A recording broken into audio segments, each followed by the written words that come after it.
Episode 61. ஏ மச்சான், எனக்கு ஒரு விஷயம் மட்டும் புரியல. ஏன் இந்த காதலுக்கு மட்டும் பகலில் நிலாவும் ராத்திரியில் சூரியனும் தெரியுது? அது மட்டும் இல்லாமல் உருட்டோன்னு உருட்டி அந்த பொண்ணை கல்யாணம் பண்ணிக்கிட்டு உன்னோட வாழ்க்கையை கெடுக்கிறத விட நீ சிங்கிளாக இருப்பதே மேல் அப்படின்னு சொன்னான். இதை கேட்ட எல்லாருமே பயங்கரமாக சிரித்தாங்க. ஆஜோன் முறைச்சான். அட, முறைக்காத மச்சான், உனக்கே தெரியும் கௌரி ஒரு பேய் அப்படின்னு. அவளை நீ கல்யாணம் பண்ணி உன் வாழ்க்கையை கெடுக்கிறத விட எங்களை போல நீ சிங்கிளாக இருக்கிறதே மேல். அது மட்டும் இல்லாமல் இப்போ உனக்கு தெரியாது, கல்யாணம் ஆனதுக்கு அப்புறம் தான் நீ யோசிப்ப. அதை மீறி நீ கௌரியை கல்யாணம் பண்ணா சிங்கிள் சாபம் ஒன்றை சும்மா விடாதுடா அப்படின்னு சொன்னான் ஆதி. இதை கேட்ட கௌரி ரொம்ப அன்பா, செல்லக்குட்டி ஆதி, நான் உங்ககிட்ட ஒரு முக்கியமான விஷயம் பேசணும், கொஞ்சம் ஓரமாக வரீங்களா அப்படின்னு கூப்பிட்டா. என்னடா இது, சைத்தான் சைக்கிளில் வருது? இல்லையே, இவ பாசமாலாம் கூப்பிட மாட்டாளே. அப்படி பாசமாக கூப்பிட்டா கண்டிப்பாக ஏதாவது ஒரு வில்லங்கம் இருக்கும், இல்லாமல் அவள் அப்படி கூப்பிட மாட்டாங்களே அப்படின்னு சொல்லி மெதுவாக திரும்பி பார்த்தான். பின்னாடி கௌரி உருட்டுக்கட்டையோட தயாராக நின்றுட்டு இருந்தா. இதை பார்த்த ஆதி, அது கௌரி, அது நீ எப்போ இங்கே வந்த அப்படின்னு கேட்க, நீ பேச ஆரம்பிக்கும் போதே நான் வந்துட்டேன். அம்மா, நீ என்ன சொன்ன? ஹோ, இன்னும் நீ திருந்தலைல அப்படின்னு கேட்க, ஐயையோ கௌரி கௌரி, என்னை ஆளை விடுமா தாயே, நான் என்றைக்குமே இனிமேல் இப்படி பேச மாட்டேம்மா, அப்படியே பேசுகிறாலும் சுற்றி முற்றி பார்த்துட்டு தாம்மா பேசுவேன், என்னை ஆளை விடுமா அப்படின்னு அவன் சொல்லிட்டு அப்படியே ஓட ஆரம்பித்தான். கௌரியும் அவனை துரத்தி உருட்டுக்கட்டையால் பயங்கரமாக அடித்தா. சொல்லப்போனால் அன்றைக்கி ஆஃபீஸில் இருக்க எல்லாருக்குமே இது ஒரு பெரிய என்டர்டெயின்மெண்ட்டாகவே ஆச்சு. எல்லாருமே பயங்கரமாக சிரித்தாங்க. மச்சான், எவ்வளோ அடிபட்டாலும் இவன் திருந்த மாட்டான் அப்படின்னு சந்துரு சொல்ல ஆஜோனும் பயங்கரமாக சிரித்தான். அந்த நேரம் இது எல்லாத்தையுமே யுவராஜ் அவன் ரூமில் இருக்க சிசிடிவி கேமராவில் பார்த்து சிரிச்சுக்கிட்டு இருந்தான். இவனுங்களுக்கு ஒரு வேலையே இல்லை, எப்போவுமே நம்ம ஆஃபீஸை 2 ஆக்குறதே வேலையாக வச்சுருக்கானுங்க. நம்ம ஆஃபீஸில் எத்தனை டிபார்ட்மெண்ட் இருக்குது, எத்தனை பேர் வேலை பார்த்துட்ருக்காங்க, ஆனால் இவங்க அளவுக்கு யாருமே என்ஜாய் பண்ணவும் இல்லை, சேட்டை பண்ணவும் இல்லை. இந்த டீம் தான் பெஸ்ட்டு அப்படின்னு சொல்லி பயங்கரமாக சிரித்தான். மறுபுறம் ஸ்மிதி பர்த்டே பார்ட்டிக்கு என்ன ட்ரெஸ் போடலான்னு சூஸ் பண்ண முடியாமல் பீரோவில் இருக்க எல்லா ட்ரெஸ்ஸையும் கீழே போட்டு தேடிட்டு இருந்தாங்க. ஆனால் அவங்களுக்கு சூஸ் பண்ணவே முடியலை. அதனால் அவங்க யுவராஜுக்கு ஃபோன் பண்ணாங்க. ஃபர்ஸ்ட் ரிங்லேயே அட்டன் பண்ண யுவராஜ், ஹலோ, யுவராஜ் ஹியர் அப்படின்னு சொல்ல, ஹலோ ஸ்மிதி ஹியர், என் ஹஸ்பண்ட் யுவராஜ் இருக்காரா அப்படின்னு கேட்டாங்க. ஓ ஆமாம், உங்கள் ஹஸ்பண்ட் யுவராஜ் தான் பேசுகிறேன், தாங்கள் அழைத்ததற்கான நோக்கம் என்னவோ அப்படின்னு யுவராஜ் சிரிச்சுக்கிட்டே கேட்டான். அதுக்கு ஸ்மிதி, என்னங்க, இன்னைக்கு ஈவினிங் பர்த்டே பார்ட்டிக்கு நான் என்ன ட்ரெஸ் பண்ணுறது, பீரோவில் இருக்க எல்லா ட்ரெஸ்ஸையும் நான் கீழே போட்டு தேடிட்டேன், எனக்கு நல்ல ட்ரெஸ்ஸே கிடைக்க மாட்டேங்குது, நான் என்ன பண்ணுறது அப்படின்னு சின்ன பிள்ளை மாதிரி கேட்டாங்க.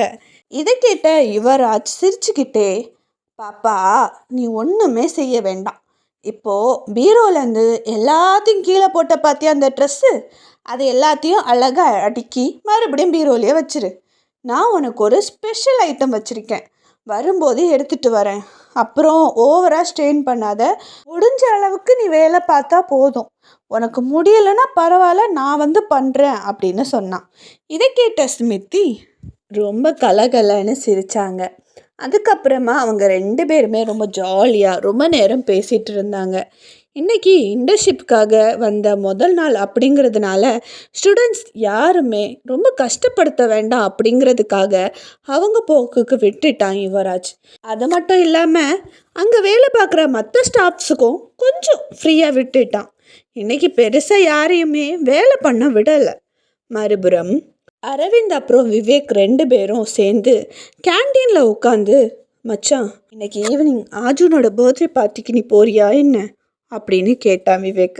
இதை கேட்ட அரவிந்த், நான் கண்டிப்பாக போவேன். அர்ஜுனோட திமிரை அடக்கிறதுக்காக அவனை ஆக்சிடெண்ட் பண்ணி படுக்க வச்சேன்ல, அதே போல் அர்ஜுனுக்கு நான் ஸ்பெஷல் ஐட்டம் வச்சுருக்கேன்.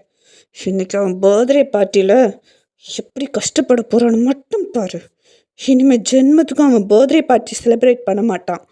இதுவே கடைசி அப்படின்னு சொன்னான். மறுபுறம் காவேரி கிச்சனில் வேலை பார்த்துக்கிட்டு இருந்தாங்க. அந்த நேரம் அவங்க வீட்டு காலிங் பெல்ல யாரோ அழுத்துற சத்தம் கேட்டது. உடனே காவேரி போய் கதவை திறந்து பார்த்தாங்க.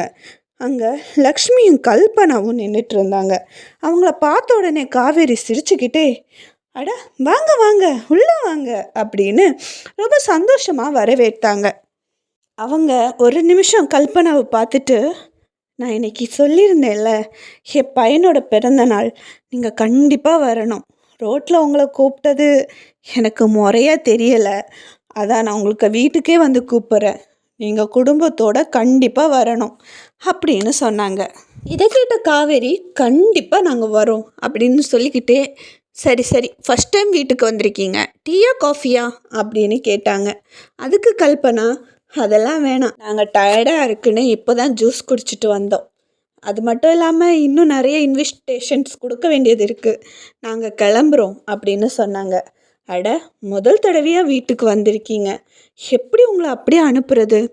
இந்த வெயிலில் வேற நடந்து வந்திருக்கீங்க, பரவாயில்ல, சில்லுன்னு இன்னொரு ஜூஸ் குடிங்க, ஒன்றும் பண்ணாது அப்படின்னு சொல்லவும் கல்பனாவும் லக்ஷ்மியும் ஒருத்தருக்கு ஒருத்தர் முகம் பார்த்து சிரிச்சுக்கிட்டே, சரிங்க, இல்லைனா விடவா போகிறீங்க அப்படின்னு சொல்ல, அவங்களும் சரி 10 மினிட்ஸ் நான் இப்போ வரேன் அப்படின்னு சொல்லிட்டு கிச்சனுக்கு போனாங்க.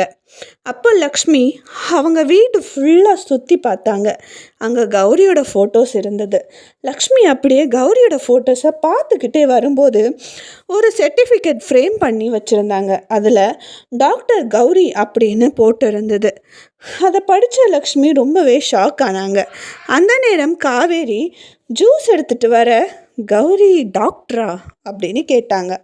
அதுக்கு காவேரி, ஆமாம், அவள் டாக்டர் தான் படித்தா, நல்லா படிக்கிற பொண்ணு, அது அவளோட கனவாக இருந்தது. சொல்லப்போனால் காலேஜ் டைமில் she's a gold medalist and இந்த சர்டிஃபிகேட் கூட அவளுக்கு ரொம்ப பெருமைப்படுத்தி கொடுத்துருந்தாங்க. ஆனால் அவங்க அப்பாவுக்கு தான் இதிலெல்லாம் விருப்பம் இல்லை. ஏன்னா டைமிங் எப்படி இருக்கும்னு சொல்ல முடியாது இல்லைங்க. நடுராத்திரி ப்ரெக்னென்சி கேஸு, ஆக்சிடெண்ட் கேஸுன்னு நடுராத்திரியில் கூட கால் வந்துக்கிட்டே இருக்கும். பொம்பளை பிள்ளைய எப்படி அப்படியே விடுறதுங்கிறது எல்லா பேரண்ட்ஸுக்கும் இருக்க டென்ஷன் தானே. அதான் நீ டாக்டரால் வேணான்னு சொல்லிட்டாரு. அப்புறம் அவள் தான் சண்டை போட்டு எனக்கு எதனாச்சும் வேலை பார்க்கணுன்னு சொல்லி ஐடி கம்பெனியில் இப்போ ஒர்க் பண்ணிகிட்ருக்கா அப்படின்னு சொல்லி சிரித்தாங்க. இப்படியே நேரம் போச்சு. டைம் போனது கூட தெரியாமல் அவங்க ரொம்ப ஜாலியாக பேசிகிட்டு இருந்தாங்க. அப்போது, சரி காவேரி, இன்னும் 2-3 இன்விடேஷன் இருக்குது, அதெல்லாம் கொடுத்துட்டு நம்ம வீட்டுக்கு கிளம்பலாம், நம்ம ஈவினிங் பார்ட்டியில் மீட் பண்ணலாம், சரிங்க நாங்கள் கிளம்புறோம் அப்படின்னு சொல்லவும் காவேரியும் ரொம்பவே சந்தோஷப்பட்டு சரிங்க அப்படின்னு சொல்லி வாசல் வரைக்கும் அவங்கள அனுப்ப வந்தாங்க. லக்ஷ்மியும் கல்பனாவும் வெளியில் வரும்போதும் கார்த்திக் வர்றதுக்கும் சரியாக இருந்தது. கார்த்திகேயன் ரொம்பவே ஷாக் ஆகி, காயத்ரி, நீ நீ இன்னும் உயிரோடு இருக்கியா அப்படின்னு ரொம்ப ஷாக்கிங்காக கேட்டார். மறுபுறம் கௌரி கிட்ட இருந்து தப்பிக்கிறதுக்காக ஆதி சேர் மேலே அப்புறம் சிஸ்டம் இருக்க டேபிள் மேலெல்லாம் ஏறி குதிச்சு ஓடிக்கிட்டே இருந்தான். கடவுளே, புயல் மாதிரி நான் ஓடிட்டு இருக்கேன், நடுவில் மணல் லாரி வராமல் பார்த்துக்கோப்பா என் தெய்வமே அப்படின்னு சொன்னான். இதை கேட்ட சந்துரு, டேய், இது ரோடு இல்லைடா, ஆஃபீஸ்க்குள்ளே எப்படிடா மணல் லாரி வரும், ஏதாவது லாஜிக் இருக்கா, வேணா வழக்குமாறு வேணா வரும் அப்படின்னு சொல்லி சிரித்தான். டேய், இப்போ லாஜிக் மிஸ்டேக்கெல்லாம் ரொம்ப முக்கியம், முதல்ல என்னை யாராவது இவகிட்டேருந்து காப்பாற்றுங்கடா அப்படின்னு சொல்லிக்கிட்டே ஓடிட்டு இருந்தான். அந்த இடம் ஃபுல்லாக கலகலப்பாக இருந்தது.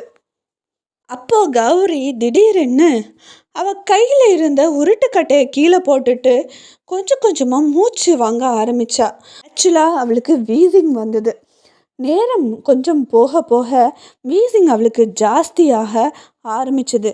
இப்படியே அவ மூச்சு விட முடியாமல் மூச்சு திணறி கீழே விழுந்தா. இதை பார்த்து பதறி போன ஆர்ஜுனும் சந்துருவும் ஓடி போய் பார்த்தாங்க. அவ ரொம்பவே வேகமாக மூச்சு இழுத்துக்கிட்டு இருந்தா. டே ஆர்ஜுன், அவளுக்கு வீசிங் ப்ராப்ளம் இருக்குது அப்படின்னா கண்டிப்பாக இன்ஹேலர் அவள் பேக்கில் கண்டிப்பாக வச்சுருப்பா, கண்டிப்பாக இருக்கும், போய் தேடி எடுத்துகிட்டு வா போ அப்படின்னு அவனை அனுப்பி வைக்கவும் அவனும் வேக வேகமாக அங்கேருந்து ஓட ஆரம்பித்தான். இதை பார்த்து ஆதிக்கு ஒரு மாதிரியாக இருந்தது. கௌரி, எழுந்திரு, இப்படியெல்லாம் என்ன பயப்படுத்தாத, இங்கே பாரு நானே ஒரு கட்டை எடுத்துகிட்டு வந்துட்டேன், என்ன அடி ப்ளீஸ் அப்படின்னு சொல்லி அவன் அழ ஆரம்பிச்சிட்டான். ஆர்ஜுன் பதட்டமாக இருந்தாலும் அவனை சமாளிச்சுக்கிட்டு முடிஞ்ச அளவுக்கு ரொம்ப ஃபாஸ்ட்டாக அந்த பேக்கில் இருந்து தேடிட்டு இருந்தான் இன்ஹேலரை. அப்போ பேக்கில் நிறைய டேப்லெட், மெடிசன்ஸ் எல்லாத்தையுமே பார்த்து ஷாக் ஆகிட்டான். அந்த பதட்டத்துலேயும் ரொம்ப வேகமாக கஷ்டப்பட்டு அந்த இன்ஹேலரை கண்டுபிடிச்சி கௌரி கிட்ட கொடுத்தான். அதுக்கப்புறமா கௌரிக்கு கொஞ்சம் அப்படியே மெதுவாக அது குறைய ஆரம்பிச்சுது. ஆர்ஜுனை கட்டி அணைச்சிக்கிட்டா. ஆர்ஜுன் அவளை கொஞ்சம் காம் பண்ணி, சரி ஒன்றும் இல்லை இட்ஸ் ஓகே அப்படின்னு சொல்லி அவளை ரொம்பவே சமாதானப்படுத்தினான். அவள் கொஞ்சம் நார்மலானான். அதுக்கப்புறமா மச்சான், நீ கொஞ்சம் கௌரியை பார்த்துக்கோ, நான் ஏதாவது டீ வாங்கிட்டு வரேன், கேன்டீன் போயிட்டு வரேன் அப்படின்னு சொல்லிட்டு அவன் வேகமாக கேன்டீனுக்கு போனான். அப்போது கௌரி, நான் கேட்குறேனேன்னு தப்பாக நினைக்காத, ஆர்ஜுன் இன்ஹேலரை தேடும்போது உன் பேக்கில் நிறைய டேப்லெட்ஸ் இருந்தது, அந்த டேப்லெட் எல்லாமே நீ சாப்பிட்டுட்ருக்கியா அப்படின்னு கேட்டான். இதை கேட்ட கௌரி, ஆமாம், எனக்கு வீசிங் ப்ராப்ளம் இருக்குது, எனக்கு இது அடிக்கடி வரும், அதனால தான் சேஃப்டிக்கு இன்ஹேலர் டேப்லெட்ஸ் எல்லாமே நான் பேக்கில் வச்சுருப்பேன். அது மட்டும் இல்லாமல் நான் ஒருத்தனை சின்சியராக லவ் பண்ணுறேன். எங்கே இந்த விஷயங்கள் எல்லாம் அவனுக்கு தெரிஞ்சா அவன் என்னை வேண்டான்னு சொல்லிடுவானுங்கிற பயத்துலேயே இன்னைக்கு வரைக்கும் ஒன் சைடாக தான் லவ் பண்ணிக்கிட்டு இருக்கேன். என் லவ்வை அவன்கிட்ட சொல்லணுமா வேணாமான்னு எனக்கு தெரியலை. ஆனால் இதெல்லாம் ஒரு குறையாவே நான் நினைக்கல. ஆனால் இதனால் அவன் வேணான்னு சொல்லிட்டா ரொம்ப கஷ்டம் இல்லை அப்படின்னு சொன்னான். இது எல்லாத்தையுமே ஆர்ஜுன் கேட்டுக்கிட்டு தான் இருந்தான். உறவு மலரும்.